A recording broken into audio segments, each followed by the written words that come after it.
I got the chance to discuss the digital asset XRP with hundreds of billions of dollars during the last few days. I want to talk about exactly what I learned in this video because I think it might fundamentally alter your perspective on the entire cryptocurrency asset class. Gentlemen, these were really unusual discussions with some individuals who were well versed in XRP and others who had no prior knowledge of cryptocurrencies.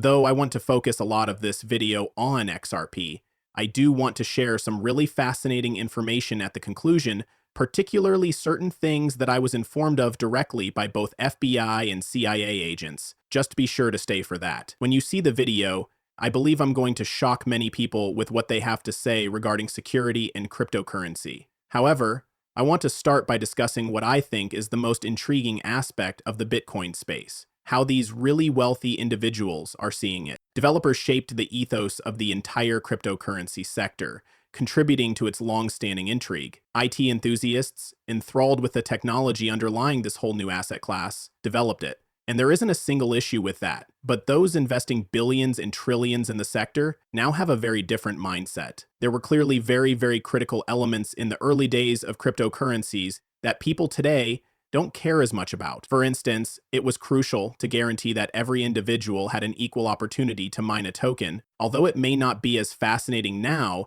this is something that is really significant to the Bitcoin community. The fact that no banks or big businesses would use the asset was another crucial aspect of that early culture. People explicitly said that XRP was considered a controversial project in its early days because Ripple's efforts to gain widespread adoption from big financial institutions and governments were seen as contrary to the decentralized ethos of the cryptocurrency community. These are two things that the pioneers of the Bitcoin sector actually brought with them. They care about values that differ from some newcomers' values, but that doesn't mean they think incorrectly. What's the use of these crypto assets is a common question I get. And it makes a lot of sense to think this way because the majority of these wealthy individuals are accustomed to investing in companies that are bringing mass utility to the world, as well as in various software programs that are going to transform society as we know it and alter how people actually function. These individuals target these kinds of things because they see the significant cultural and societal impact of innovations that provide mass benefits to the world. Things like the iPhone, Amazon, and Google are examples of how our interactions with the outside world, with one another, and with technology have changed. Massive values are required for these items, and it stems from the fundamental usefulness of objects. These days, we require these items in our everyday lives. Now, this is how I've always seen the significance of something like XRP. Indeed, the cryptocurrency sector offers a wide variety of products, including entertaining meme coins. They may amuse us, but they are not the kinds of things that will become part of our everyday routines. Such things are fundamental. For example, transferring funds, a new tokenization platform that will transform value trading, and a new settlement layer for the financial system as a whole. These are extremely sticky use cases that fundamentally alter how we conduct business, settle disputes, and transfer funds internationally. From the standpoint of cryptocurrencies, this is the promise that has consistently captivated me. Because these changes have a greater impact than what Apple brought with the iPhone, Amazon brought with e-commerce, or even Google delivered with its search engine, you can significantly alter the dynamics of the financial system's plumbing. The entire financial system as we know it is completely upended by this, and a new structure is created underneath it. Regardless of your identity, whether you are a large corporation or a retail participant, all you want is access to a better system, one that has a deep network effect and is far superior to the one we currently have. These high network individuals are searching for these kinds of things because they want to see something that will be widely adopted, have the network effect, and be sticky enough to become much more relevant and ingrained in the future. Without these factors, it's just a passing trend and a brief spike in price speculation in crypto, and are forced to use a system since the alternatives aren't as good as what some of these networks can offer. and it's a deep utility that creates the long-lasting network effect. As a result, people are drawn to products like XRP.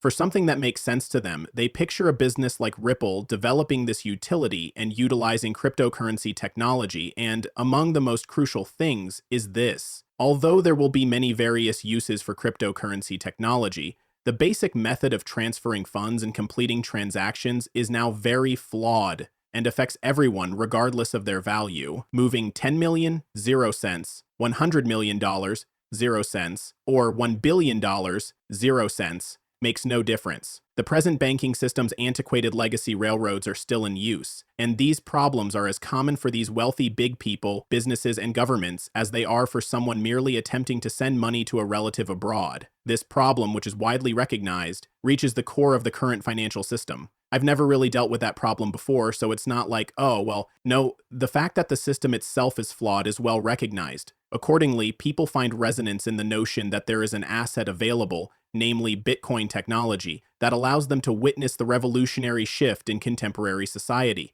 And when people see a straightforward issue like that resolved, it's quite easy to convince them of the significance of cryptocurrencies. To be honest, though, I discovered that it's more than just transferring money. I had the opportunity to speak with someone who is really concerned about making sure these chains are secure.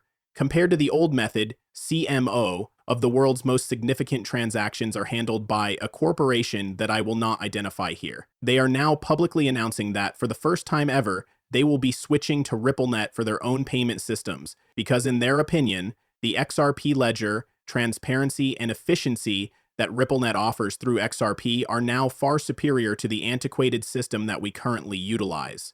This individual is continuously keeping an eye on all payment systems and identifying their vulnerabilities. Because of the XRP ledger's efficiency, openness, and security, they moved their own internal corporate payment processing system to RippleNet. I realized that this is more than just a quick transaction because of things like this. The superiority of this system over all others is enormous. Hearing that from someone who keeps an eye on all these systems and says, hey, we work with people who have these problems and we'll fix these problems, but we want to get ahead of it, is very encouraging. We wish to go to what we believe to be the finest available option.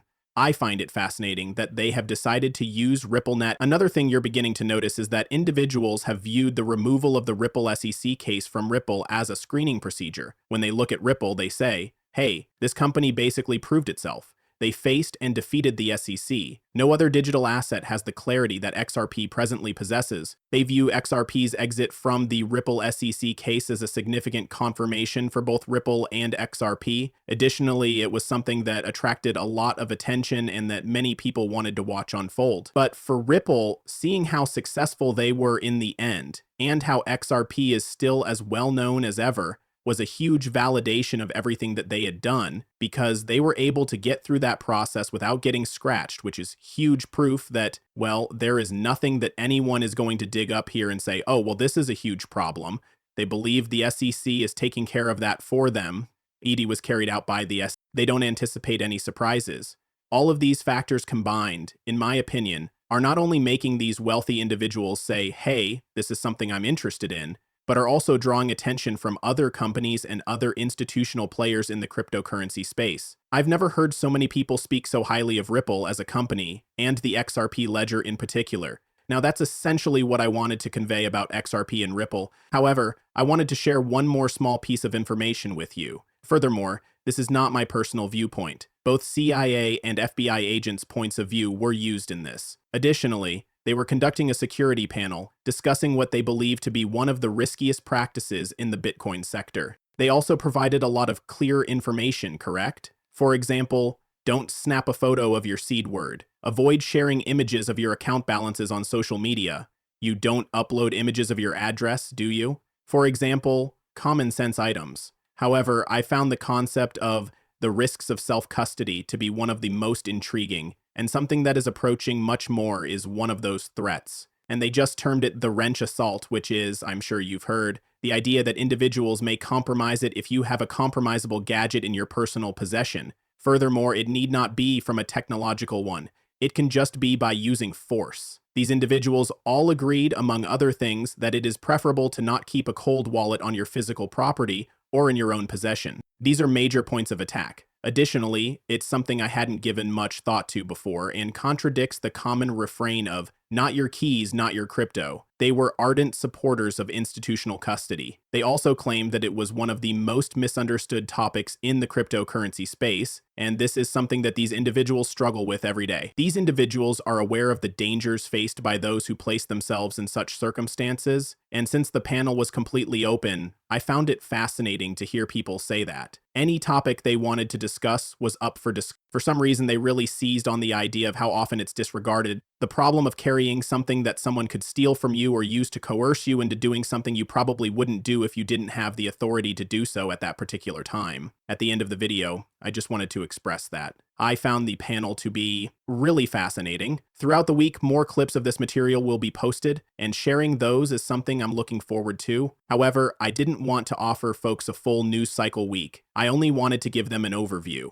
However, it was a very significant week for me, as I discovered that many of the topics we have discussed on this channel align with the perspectives of some of the most influential figures in the financial system. It increases my confidence that XRP will be the focus of their next big move into this sector. I really appreciate you coming. I hope this update was enjoyable.